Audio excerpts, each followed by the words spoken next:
Manager for Hertfordshire County Council, and I've been asked to chair this panel.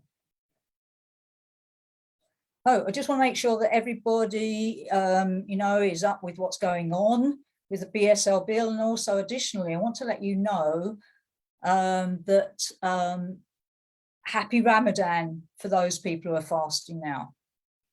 Right, so now what we're going to do, I want to give you a warm welcome to Bob Geaney.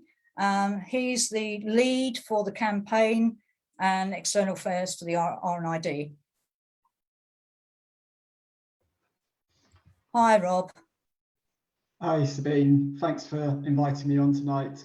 And can I also just start by thanking yourself and the BDA for all their work on this campaign. It's been a huge honour to be involved. We've really enjoyed it. It's been really exciting. And fingers crossed, I'm so hopeful we get this bill over the line. Yeah, fingers crossed. Right, so now could you just tell me, I know you're hoping the BSL bill will be passed, but you know, what's happening now? What's happening now with it? Another House of Lords will have a reading next Wednesday on the 27th of April. So what does all this really mean? And the third reading, is that the end of it? Does it become law at that point, or you know, what is really going to happen? Yeah, so we're looking forward to third reading next Wednesday. The bill won't become an act and it won't become law after that debate, but that's the last substantive point at which the bill will be debated. And once that has happened, and if it goes the way we want it to go, that will be it. The bill will have completed its passage and the rest is just a formality. Third reading in the House of Lords is slightly different to third reading in the House of Commons. So if members of the House of Lords peers want to, they can still table amendments at this stage. At the moment, no amendments have been tabled. And our hope probably is that amendments aren't tabled, because if they are tabled, that would put us at risk then that the bill wouldn't be able to pass in this session of Parliament.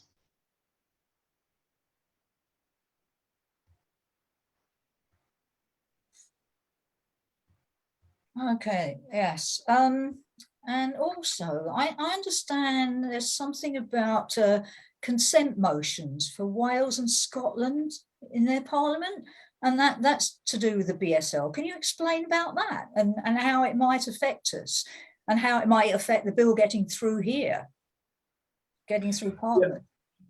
Yeah. Happy to do so. I'm not sure I'm clever enough to explain this quickly, so it might take me a few minutes. But essentially, the Scottish and Welsh Parliament are given their powers and are told what they're allowed to pass legislation on from an act of the UK Parliament. Now, there are times when the settlement and those powers are slightly blurred and slightly confusing, and therefore it's not obvious necessarily where power lies. And so this is an example where the Westminster government is trying to pass a piece of legislation that you could argue the powers have been sent out to the Scottish and Welsh Parliament. And when that happens, there is sort of a fix around that, which is this legislative consent motion. And that's purely a case of the Scottish and Welsh Parliament saying that they are happy for the UK Parliament to pass a piece of legislation, even though technically it relates to something on which they have the power to legislate. The good news for us in this example is that both the Scottish government and the Welsh governments have published a document basically saying they want that legislative consent motion to be passed. They are happy for the UK Parliament to pass the BSL bill. They are not worried about the powers that it has in terms of Wales and Scotland. So it should, again, fingers crossed, still slightly nervous here, but it should just be a formality. Those consent motions should be passed when they're debated next week. But it's just one more thing making us nervous and making this slightly sort of tetchy as we get up to the deadline.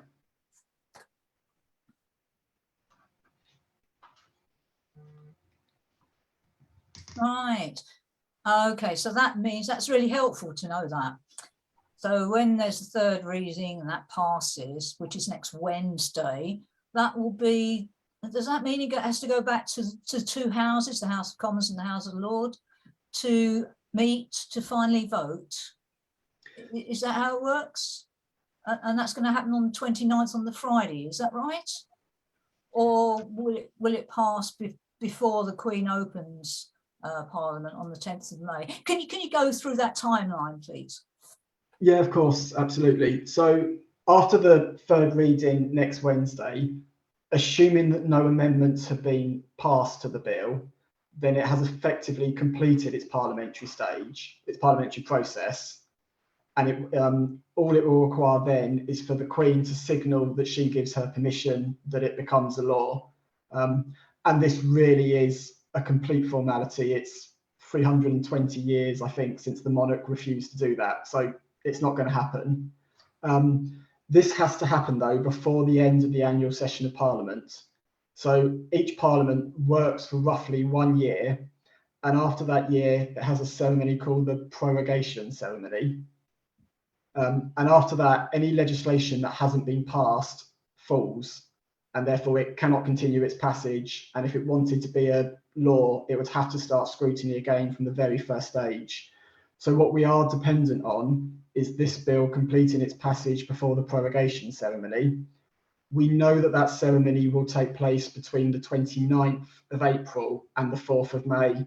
And this is why we're sort of still watching the third reading. So if third reading goes ahead and there's no amendments, bill doesn't have to go back to the House of Commons, nobody else will vote on it again, and therefore the Queen can give her royal assent and it will be passed by the 4th of May and it will be a BSL Act. Should there be amendments made, which I think is unlikely, but we're not 100% sure, then the bill would have to enter what's referred to as ping pong. And ping pong is where a bill ping pongs between the House of Commons and the House of Lords until they agree on the same version. So it would just need for those amendments to be agreed or got rid of in both houses, and then the bill would be done.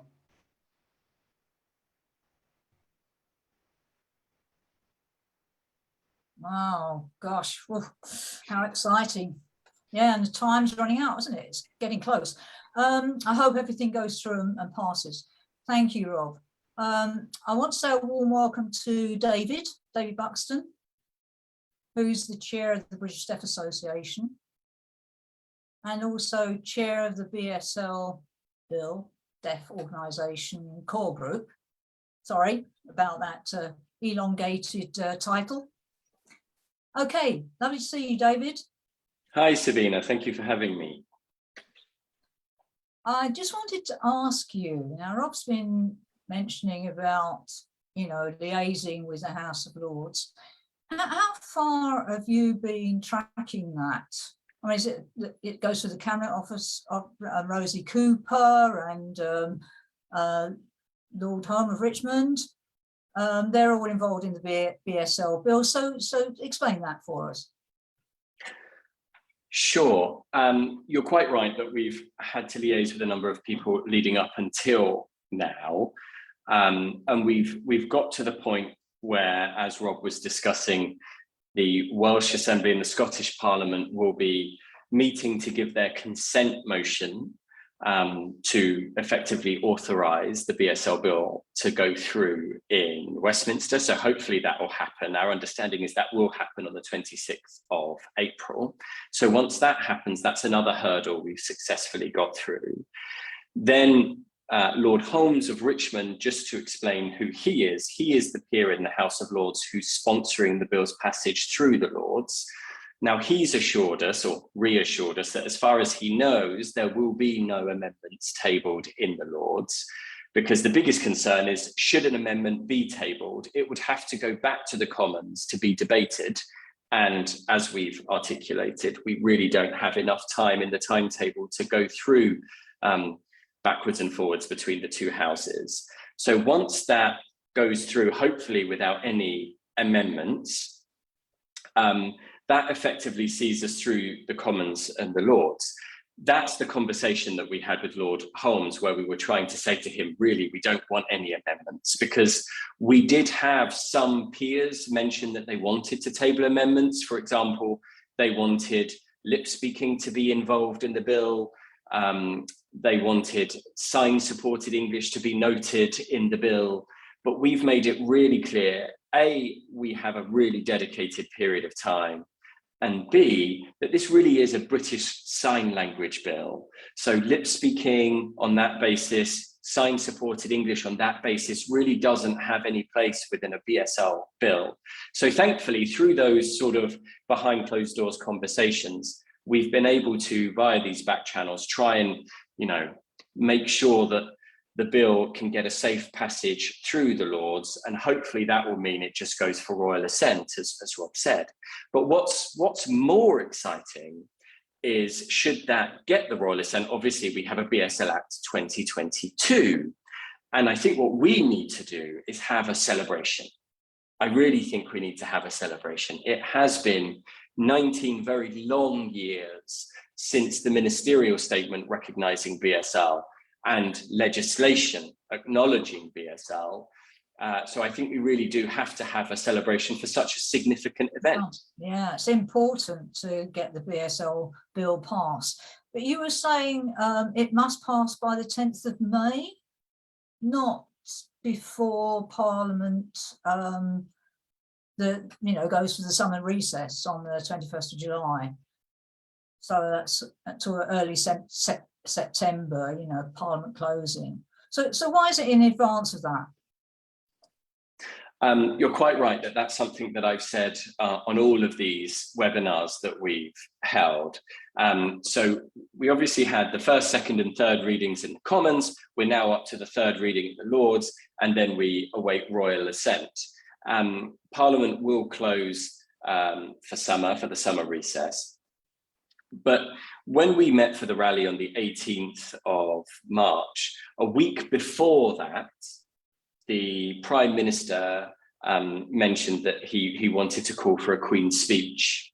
Now that wasn't expected. We thought we had until the summer.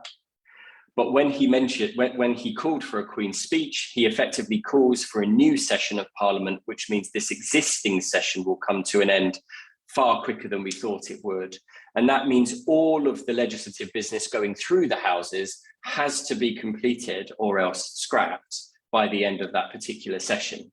So with the BSL bill, we have got so far, we need to make sure we get it through before the end of this session. The Cabinet Office have been very supportive of that, but we do have that additional element of risk because of the Prime Minister calling for a new Queen's speech, and that's just the nature of things. Now, yeah, we have to get everything done by the 10th of May then. Okay, so when the Queen signs off the bill, you know, and it gets royal assent, what will that mean for us? You know, will that be the Act, the 2022 Act from day one, or what happens at that point? Okay, so as soon as we get royal assent, as Rob mentioned, it has to be done before the 4th of May. Provided we get royal assent before the 4th of May, then we will have a British Sign Language Act 2022. That doesn't mean the Act is valid from that day. There is a process thereafter where the government has to establish certain features of the Act. So they have to establish the BSL advisory group. So that's the first thing. And then there are a couple of other things, according to the Act, that have to be established. And clearly that will be slightly elongated because of the summer getting in the way. So I would suggest that the BSL advisory group would be the first main thing to happen as a result of the Act becoming law. Okay, you've mentioned the BSL advisory group being set up. Who'll be setting it up, and who'll be sitting on that panel? Yes, so you know, up until this point, we've had 9 deaf organisations as part of the consortium who have been campaigning for the BSL Act, and we've already fed back to the Minister, Chloe Smith MP, that the advisory group should be completely independent of the deaf organisations in our view. And we think primarily that's because it's too difficult for organisations to detach what necessarily is best for deaf people on the ground holistically, and also what's best for our organisations. So we believe that it should be taken from the community at large. There should be representatives from Wales and from Scotland and across England. We also think there needs to be very balanced representation across demographics. And it will be difficult for the government to establish that group. It will be an advertised process, and we'll wait to see how that is managed by the government. But I do want to be clear that the organisations are not sitting on that group, primarily because we really do think that it should be for the community to represent the community directly to government, rather than deaf organisations. And we've had feedback that's what the community wants. Yeah, that's good. So yes, one more question. Okay, the timeline then for setting up the group. How do people apply? You know, how much time do they have? How long do they have? Will it happen quickly or over a period of time? I'm sure Rob might want to join on this particular answer, but I'll start. The Minister has said to us that by the summer is when she'll look to set up the advisory group. Now, how she's going to do that, I'm not sure. I don't know if you have any more understanding, Rob. Rob? To be honest, not particularly. As you say, I think we're expecting this to happen by the summer. I think what I would say is that in the representations that we've made to the Minister, we've stressed a number of points, one of which is around the fact that the advisory board should acknowledge and represent the diversity of the deaf community. I also think it's important that the advisory board isn't there to give 10 people a voice. What we want is an advisory board that has resources, the capability, and actually the remit to engage itself with the deaf community in a meaningful way. That's the perfect body to go out, to consult with the deaf community, to engage with people in the community. So this shouldn't just be about 10 people sat around the table speaking for themselves. This should be an advisory group with the ability to reach out to all walks of life. Right. Okay, yes, okay. Right, it's important to know that, really useful information. Okay, before I open it to questions from the audience, I've got one more question that I do want to ask. Could you tell me a bit more about the government issuing BSL guidance for the bill? Because I work in a sensory services, as a sensory services team manager, I know the Department of Health and Social Care will be planning to issue BSL guidance and CCGs and health authorities and so on. So will that happen? You know, tell me a bit about that process. I'll hand over to Rob for this one, if I may. Yeah, happy to do so. And I don't think we can give an obvious answer or explain when guidance will be published, by whom, or covering what. I think what is important to note is a couple of things, is that every government department will have a remit to publish guidance. And it's not just for themselves as government departments, but it's also for the public services that they sponsor and they have responsibility for.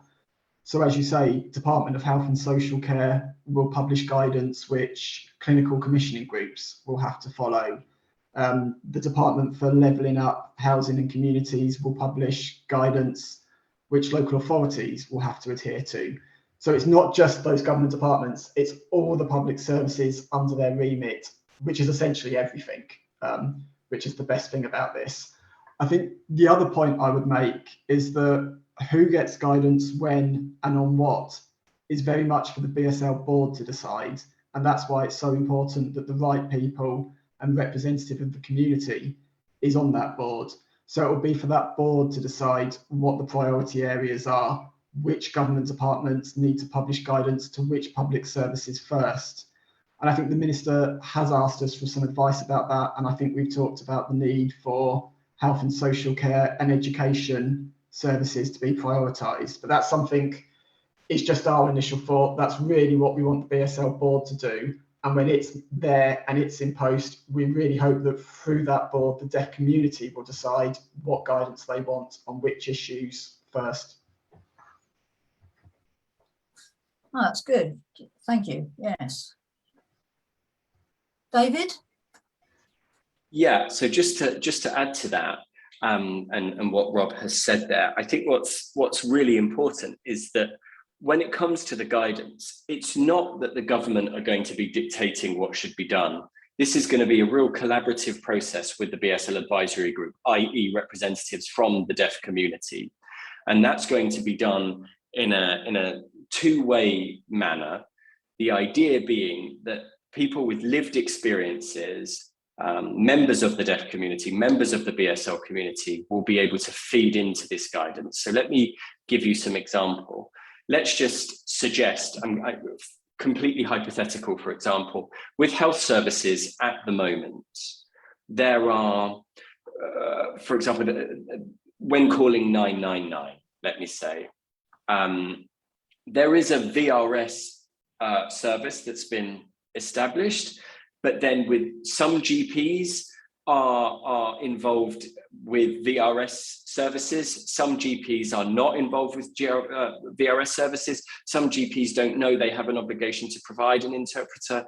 So it's that kind of thing where it becomes a bit of a patchwork quilt. So I would imagine first port of call for guidance within health would be to have the opportunity for standardized sign language interpreting. And for example, when we talk about a 999 service and using VRS, well, maybe we could have a dedicated number, 777, I don't know, primarily because 999 for the deaf community is to switch on subtitles, isn't it, rather than to call for health. I jest, but the point is, you know, are there services that could be tailored in a way that works better for the deaf community?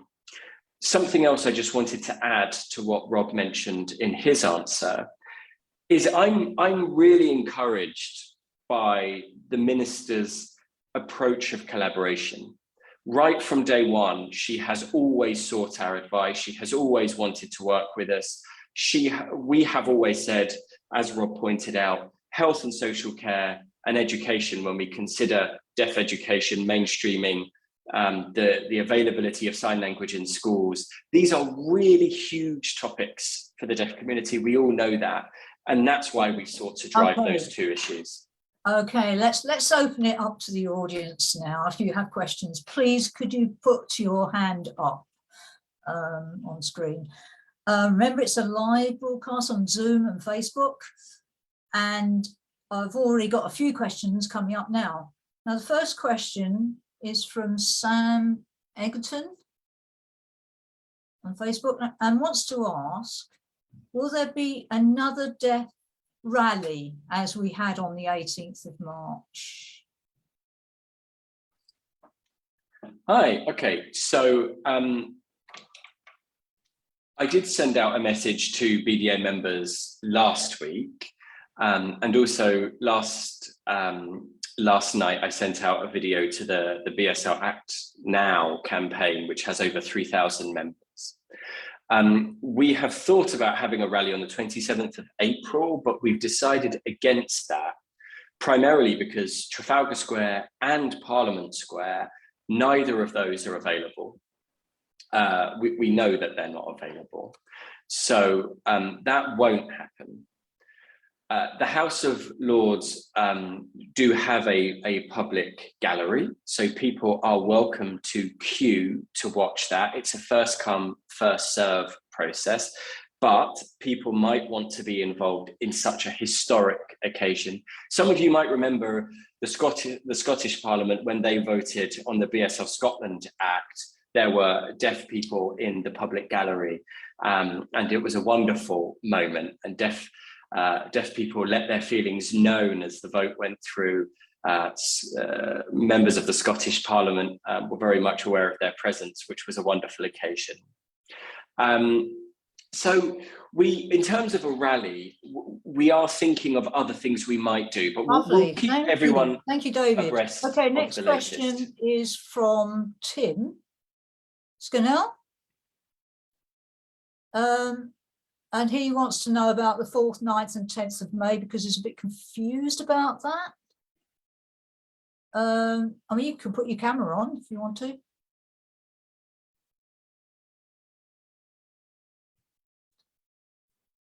No.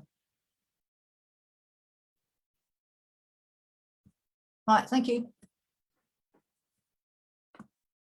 Okay, yeah.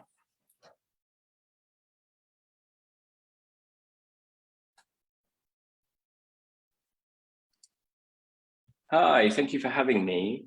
Earlier, Rob and David both spoke about the 4th of May, the 9th of May, the 10th of May.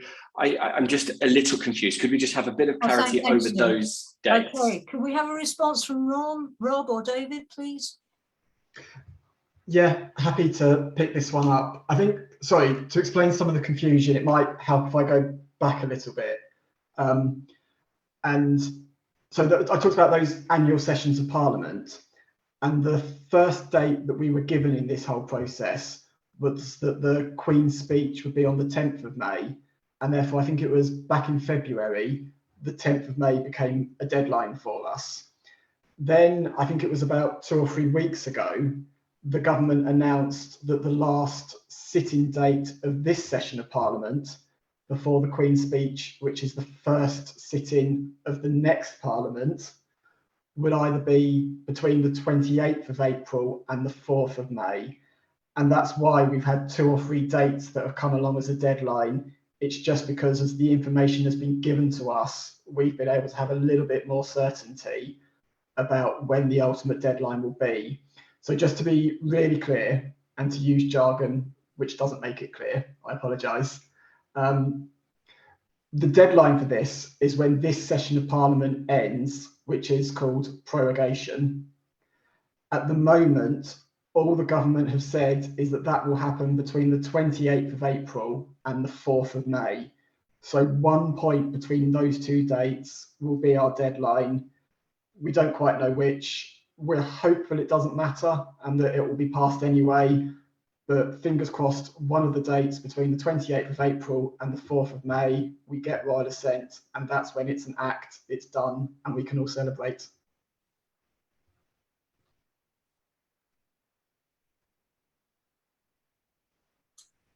Right, thank you. Thanks, Tim, for that question. Okay, next question is John Donnelly. Could you put your camera on so we can see?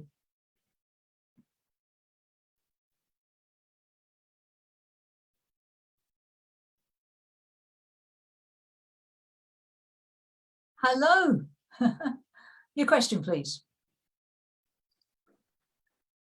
Hi, thank you very much for this webinar and this panel. I just want to really congratulate all of you for all of the work that you've done, the BSL Act Now campaign, with all of the information that you've shared with us in the community. You've really kept us abreast of everything that's going on.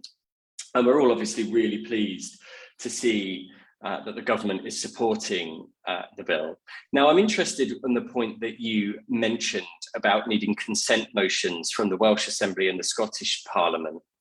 At the last general election in 2019, and of course with the general election for the UK, that includes the devolved nations, Wales, Northern Ireland and Scotland. Now, I am sure they will give their consent motions. If they don't, well, what I would say is we do have the BSL Scotland Act in Scotland. That's in 2015. That was passed in 2015. And that obviously refers to the dedicated legislation in Scotland and the guidance that's in Scotland. Let me ask, should the BSL bill pass in the UK, how will that affect the content of the legislation in Scotland and the guidance that has to be issued in Scotland, if at all? That's my first question. My second question is, with the BSL Act 2022, what's its official title going to be? Is it going to be BSL brackets UK 2022?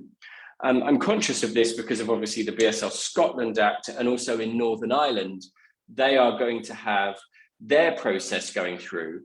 but it can't really be the BSL UK Act because it doesn't include Northern Ireland. So could you run me through those issues? Thank you. Sorry, that was a very good question. Sorry to interrupt there. Thank you for your question. That's a really useful question, John. And let me just run you through this. So clearly the bill affects England, Wales and Scotland. Let me just explain why Northern Ireland is not included in that. That is because in Northern Ireland, they have their own dedicated legislation going through the assembly there, which deals with BSL and ISL. They've already done all of the legwork with that proposed legislation as well. So we just need to wait for that to go through. And Northern Ireland has its own intricacies with BSL and ISL. I should also explain that with one of the main reasons for having to do things differently is there are other pieces of legislation in England, Wales and Scotland that differ from Northern Ireland. For example, and mainly the Equality Act. And due to the Good Friday Agreement, there are certain things that are dealt with separately in Northern Ireland compared to the other home nations. So for those reasons, and with the added complexity of BSL-ISL, the BSL bill that is going through Westminster right now is excluding Northern Ireland for those reasons. So I hope that provides some clarity. In terms of John's other question about whether or not they will consent or not, well, we have to really hope they do consent. If they don't consent, then we would have a problem that would potentially cause us to run out of time and mean that, given we wouldn't be able to get any amendments done within this parliamentary session, the whole legwork, all of the work done to this point would fall apart. So let's hope we get those consent motions. Okay, Rob, please now. Yeah, I completely agree with David, and I'd perhaps be a little bit more optimistic in that, as I said earlier, both the Scottish Government and Welsh Government are proposing to pass that motion, so there doesn't seem to be any opposition. The question about what the title of the Act will be, if it's passed, it will become the British Sign Language Act 2022. It's only the devolved parliaments, so Scotland and Wales will put the brackets Scotland or brackets Wales in the title of the bill. UK Parliament doesn't do that. It's just what it is because it's the UK Parliament. In terms of the question on the guidance, I think this is a really interesting one. The bill mirrors the devolution settlement. So let me explain that. The power that the UK government is giving itself in relation to the Act is only in relation to the powers it holds under the devolution settlement. Therefore, the guidance published under the BSL Act from the UK government for the NHS will only be the English NHS, whereas the guidance published, if there is any, in relation to the MOD, because all of those powers are across the UK from Westminster, will apply across the country. So the guidance published under this Act will be unequal across the across the three countries of Great Britain. Some of the guidance will apply in all three countries, some will apply in only England, some will apply in England and Wales, but that will essentially match up to the current settlement and the current powers that government have. So it won't impact the workings of the current Scottish Act, but it does still mean there is that hole and that gap where the Welsh Government and the Welsh Senedd haven't passed their own bill. And that's why it will be crucial that we carry on campaigning and that we push for a similar act to be passed in Wales, so that Welsh public services, which are the responsibility of the Welsh Government, have similar mechanisms to improve the services that BSL users receive.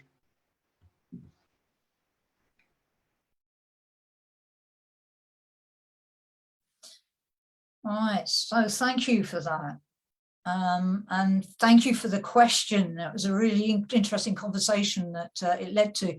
Okay, on to the next question. Remember, if you've got any more questions, could you put your hand up and, we can include you. The next question is from Steve John.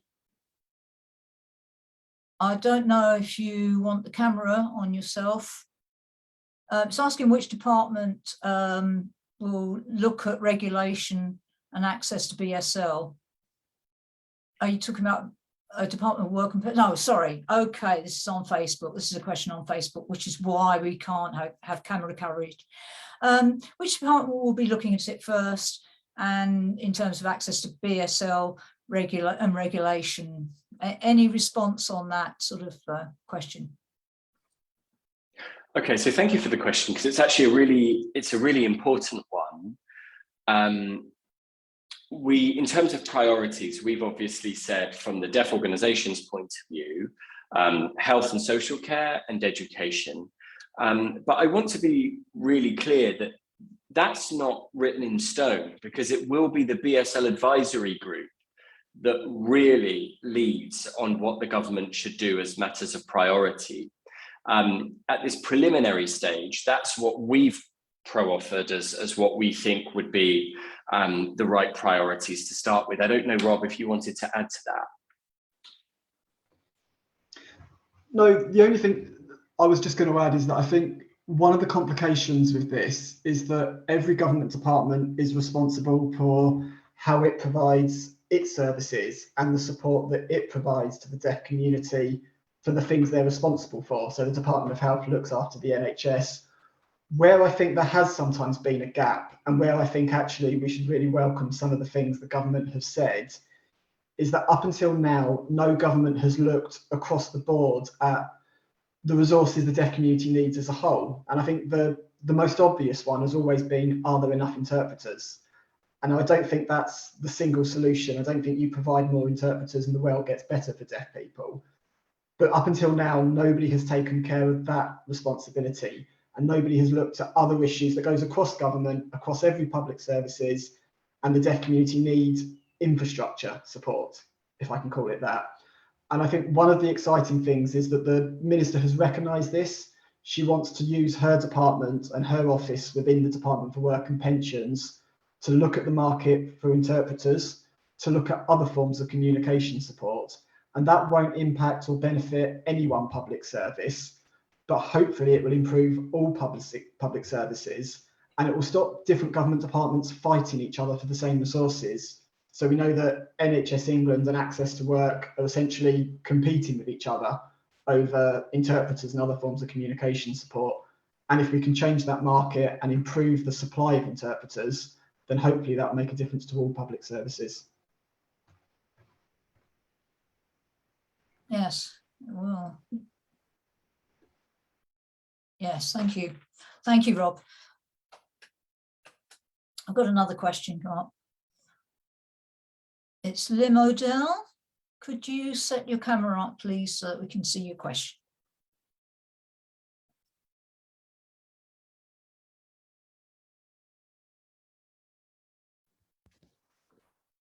Hello. I will need an interpreter if that's okay. Thank you very much. So Liam Odell here from the Olympian Chicken. A question for David and Rob, because I think there's things here that both of them can touch upon. If the BSL bill becomes an act, obviously at the moment there is some limitations in what the act looks like, because you can't table a money resolution and there can't be anything added to the act that would place a financial cost on the government, and so it is quite limited. If the bill becomes an act, will the BDA or the RNID look to make any amendments to the bill later which will create any cost burdens on the government? And if so, given that the government has shown it can be quite late to implement regulations, not least in the case of the RNID Subtitle It campaign, where they're still waiting 5 years now for the Digital Economy Act to be implemented. How hopeful are you that when you're looking for these amendments and government commitments to be made, that they'll actually keep to them? How can you ensure that that momentum keeps going? Thank you very much.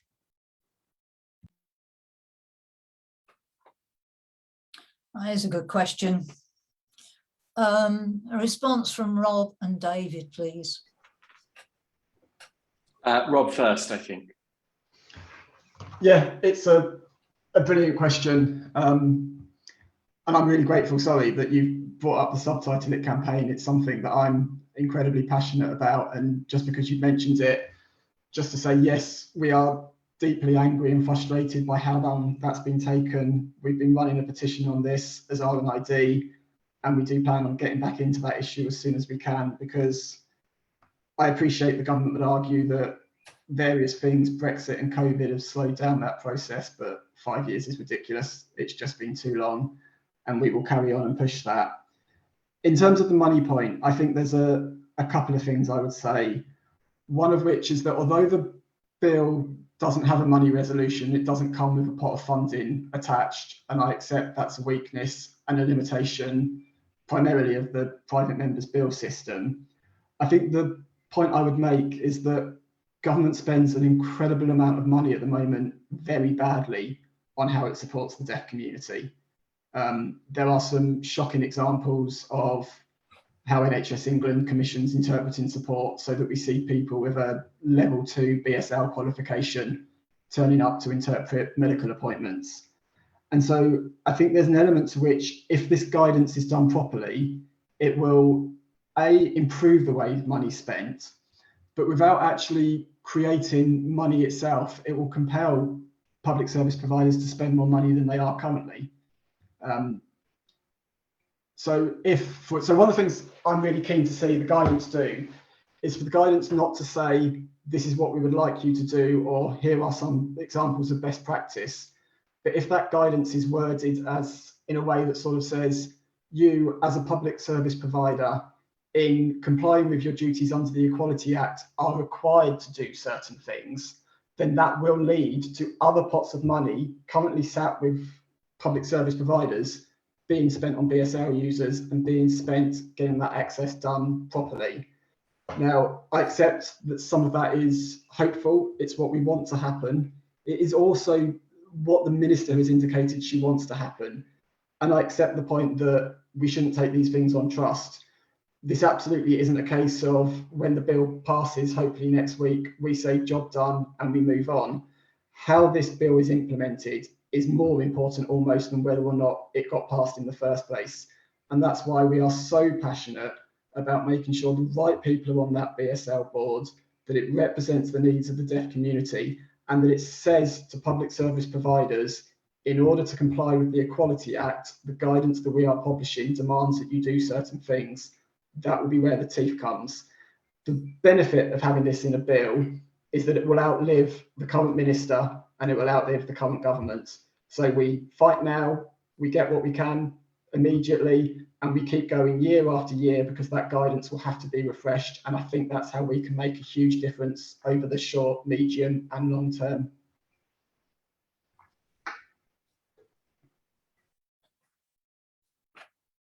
Thank you, Rob. David. Thank you for your answer, Rob, because I'd completely agree with what you said. And actually, let me give you one of, I could give many, but let me give you one good example.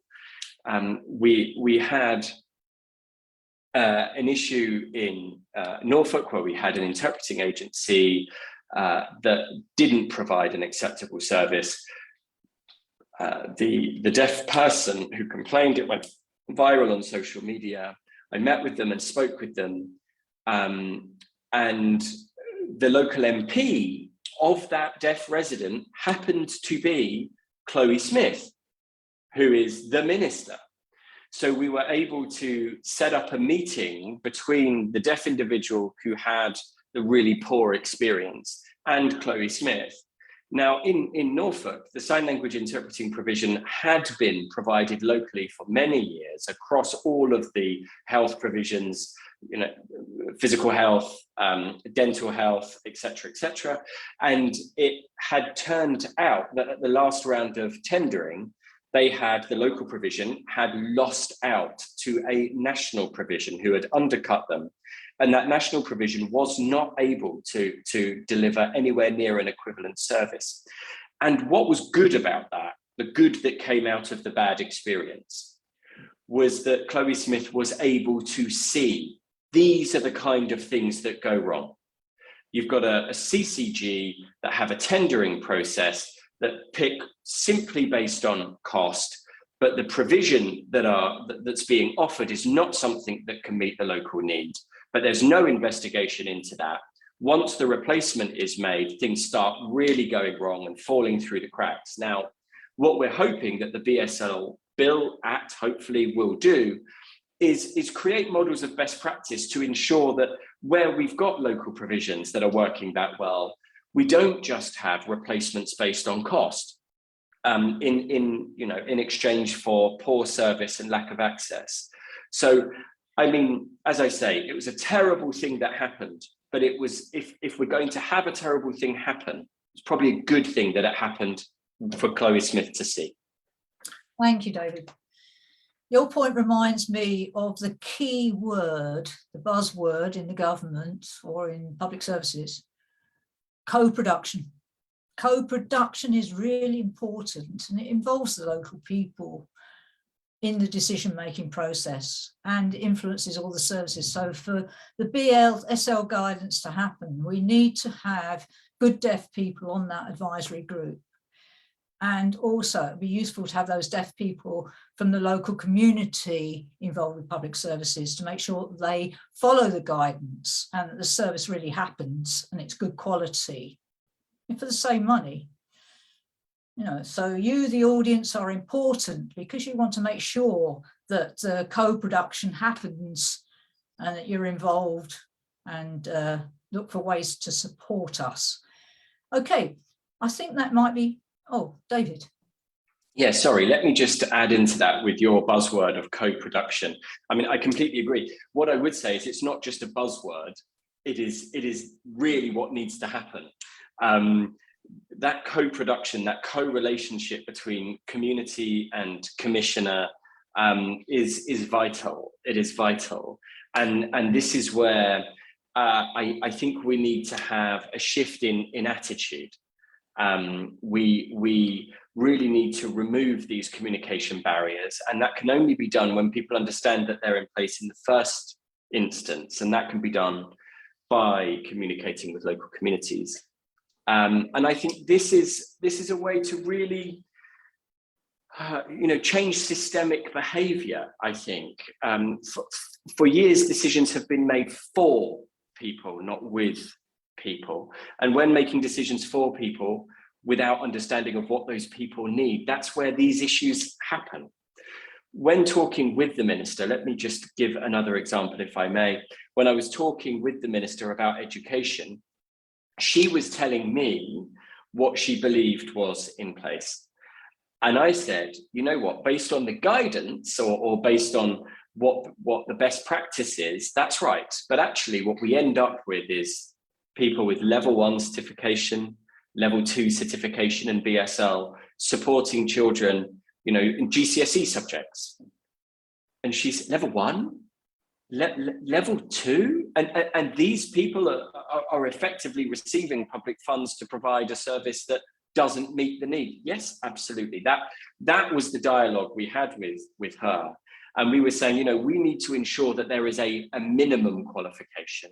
And what's important when we say minimum is the word minimum needs to be underlined. That's not the aspiration, it is the bare minimum. And we're not achieving that bare minimum.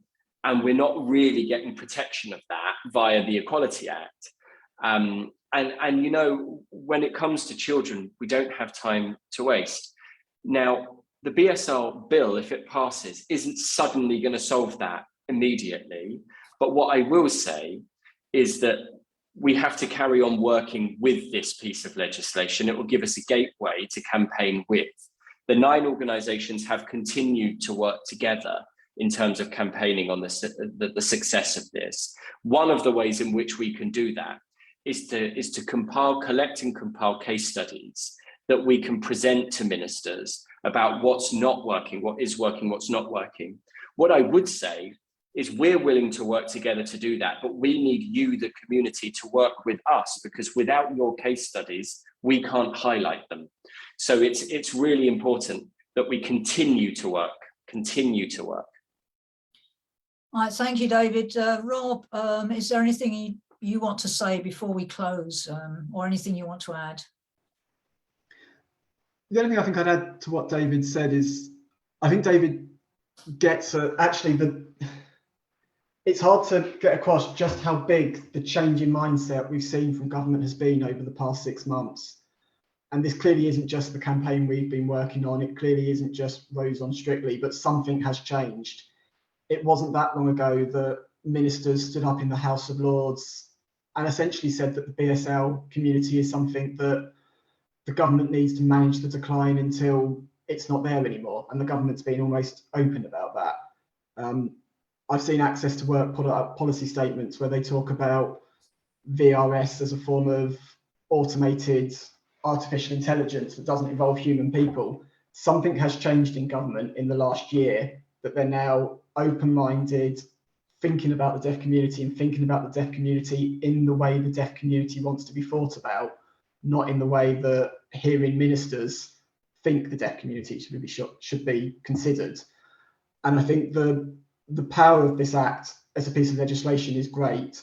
The power of attitudinal change across government, across Whitehall and across the civil service, I hope will outlive this campaign for years to come, because the change in attitudes in ministers in the last year has been phenomenal, and that's something we really should celebrate and keep hold of.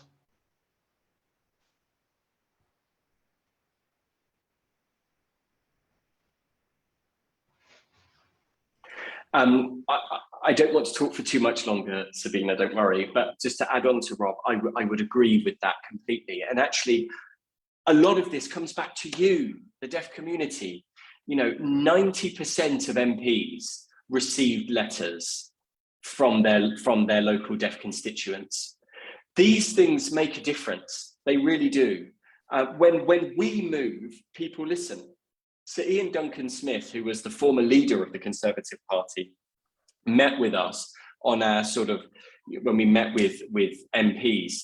And there was so much that was fed back to him by the community that he said he just wasn't aware of before. And then he was willing to take that back to his colleagues and lobby on behalf of the community as a result. So there is something to be said for when we all join the dots, when we ensure that there is a functioning chain, then the message does get through. And when we get the message through, attitudes do start to change. And I just want to agree with Rob, over the last 6 months, we have seen a huge attitude change. There's a final question popped up. So the last question is from someone on Facebook. Stacey Louise Warboys saying, do you think the Act will lead to BSL being taught in schools in the future?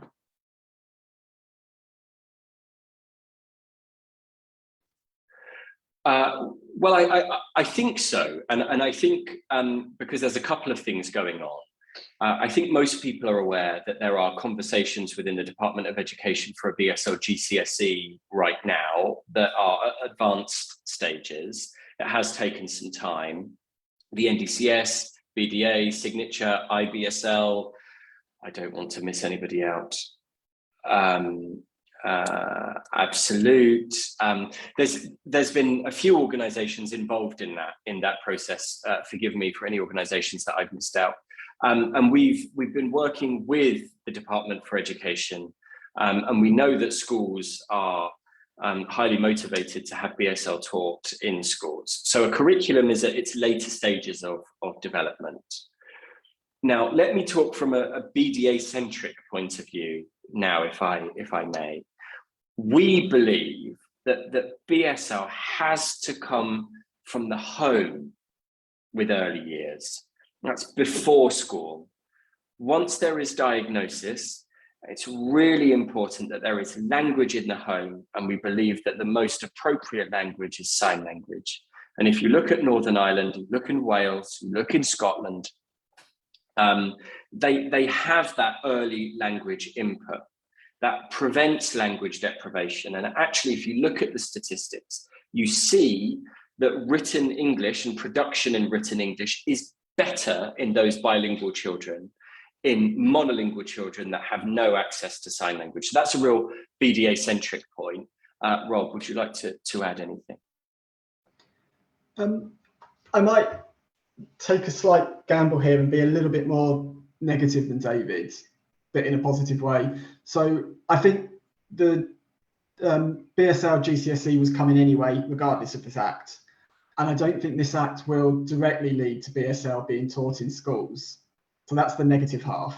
I think for me, the positive half is that if the deaf community wants that, the BSL board is there and its job will be to lobby for that. So I don't think it's a case of us answering the question, actually. So David said earlier, it's not about what the 9 organisations want from the BSL board. If Stacey and the deaf community want BSL taught in schools, they have a platform, they now have a voice in government.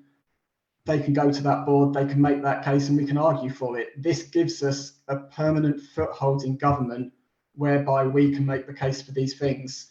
So it might not directly flow from the BSL Act, but the Act gives us such a good opportunity to progress this issue and so many more.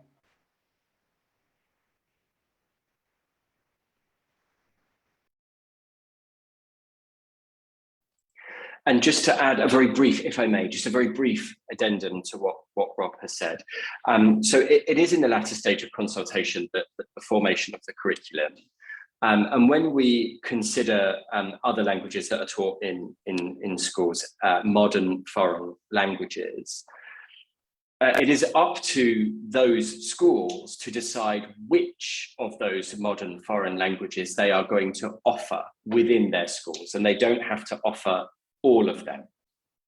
So if BSL is on that list, it is going to be, just fleshing out Rob's point, up to those schools which languages they offer, which includes BSL. So, you know, for example, a school might decide, well, we're no longer going to offer Russian and we're going to offer British Sign Language instead. But it will, you know, that means the infrastructure has to be in place. We have to have teachers of British Sign Language available, A, to teach the language, B, to be positive role models for children in schools. So there's a lot that we have to do. But these are really exciting, positive times. I mean, I have a deaf son. As many parents, we always want the best for our children. And it would have been wonderful for him to have access to that in school.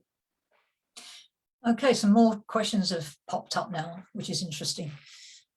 As Brian made a comment, GCSE in English only. Oh, sorry, we're talking about the BSL being taught in England only, because Wales were already included that in their own arrangements.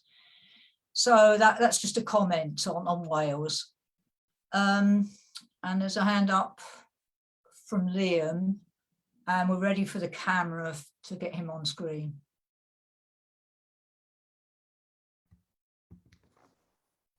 Sorry, forgive me, another question. Something that just was said by Rob in one of those earlier questions was around if the deaf community, I'm just referring to what you quoted, if the deaf community wants BSL taught in schools, then the BSL board can lobby for that.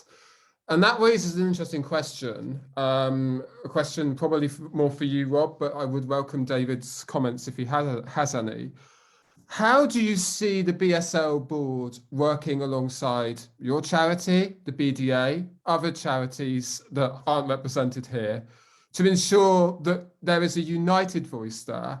Because if the BSL board effectively does turn into a lobbying organisation of sorts, how do you ensure that the comments that are being made by the BSL board are ones that support your work, don't undermine your work, and don't lead to a potential conflict there in the future? Thank you. Thank you. Yeah, that's the point to answer. Rob and David, please. Rob, do you want to go first? I'm happy to go first. What would you prefer, Rob? I think I'll wimp out and let you go first, David. Okay, so a really good question, and I think there are two really important points. Now Liam is absolutely right to ask this question because I think it's a very important question. The BSL advisory group will be made up of individuals of the community, as we've said, in order to ensure it is the most diverse and representative group of the community that we can put together. And that will influence government, of course. Now, earlier we spoke about the BSL Alliance, the coalition of the 9 deaf organisations will maintain this coalition. We will continue this coalition, primarily because there are a number of things where we are aligned. You know, I think this is really, really important. Like you said earlier, Sabina, in terms of having co-produced policies, I think it's also important to have co-produced campaigns. And we, working together, can obviously survey the community and understand what's important and try to feed back to the minister. So I think when it comes to feedback directly to government, I think it is important that there is some communication there. Because I think you're right, it's all about co-production, and we spoke about co-production in a different context. But in this context, I think it's about co-production with how the community engages with government. And that's my view, because I have my own experiences as a deaf person. I have my responsibilities to the organisation that I'm a chair of. They're not always the same. So I think that there needs to be room for discussion. Rob? Yeah, I agree. I think this is a slightly difficult one because, speaking obviously for RNID, I trust our social research. I trust the work that we do to engage with both the deaf community and other deaf people. But I don't think we have a monopoly on wisdom. So you asked the question, what happens if the BSL board contradicts what we're trying to do? And I think I want to be comfortable with that. I think assuming the BSL board is properly formulated, has the diversity and the representation that we want it to have. And as I said before, assuming it's not just 10 people sat around a table making decisions, assuming the BSL board has the resources and the capability to do its own work with the deaf community, I don't think we should be nervous or against it, not necessarily saying what we want to as charities. I think we try and engage in a model of campaigning that isn't to tell people what they want or to tell people what they do to get us what we've decided to campaign on, but how do we use our facilities and how do we use our voice as a charity to allow and support other people to do the campaigning they want to do. And I think this BSL board should follow a similar model. So it's, as David said, it's not about the 9 organisations using the BSL board as a pulpit for our campaigning or for any of our other work. It's about how do we open it up to the deaf community. And I think we should be relaxed about the BSL board doing its own thing, as long as we think we've got there through a legitimate process and genuinely involving the deaf community. But I think that really is the key point. And I make the point again that it can't just be the 10 or however many members sit on that board. That has to really reach into the deaf community. And we know that the deaf community face a lot of barriers, that they are far more likely to be out of work, to suffer from long-term health conditions and not get the support they need. We know, for example, that I think nearly 1/3 of deaf people live in a household with no internet connection. And I say that because these are the sorts of things that BSL board needs to understand. And it can't just be high flyers who have made it and want to give their opinion. It has to get the genuine opinion of those people in the deaf community who are, in policy language, the hardest to reach and the hardest to engage with, because they're people who have the highest or the most important needs. And so I'm relaxed if that BSL board doesn't say what RNID wants it to say. Part of my job as a lobbyist will be to get it to do the things we want it to do, but I'm relaxed if it doesn't, strangely.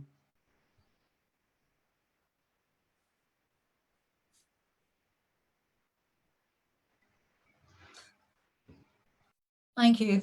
Thank you, Rob. That's good. I think now I need to finish this session. It's been really, really interesting, this discussion over the last hour. I want to say thank you to both David and Rob for your time here this evening. It's been really helpful, all that information, and coping with the difficult questions, of course. Also, thank you to the BDA for hosting this event, this online event.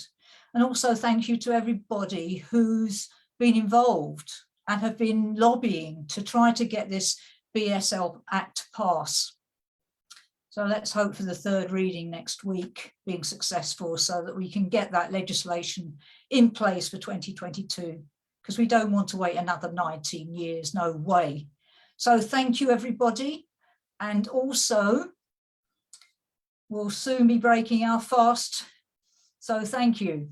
Bye-bye, everybody.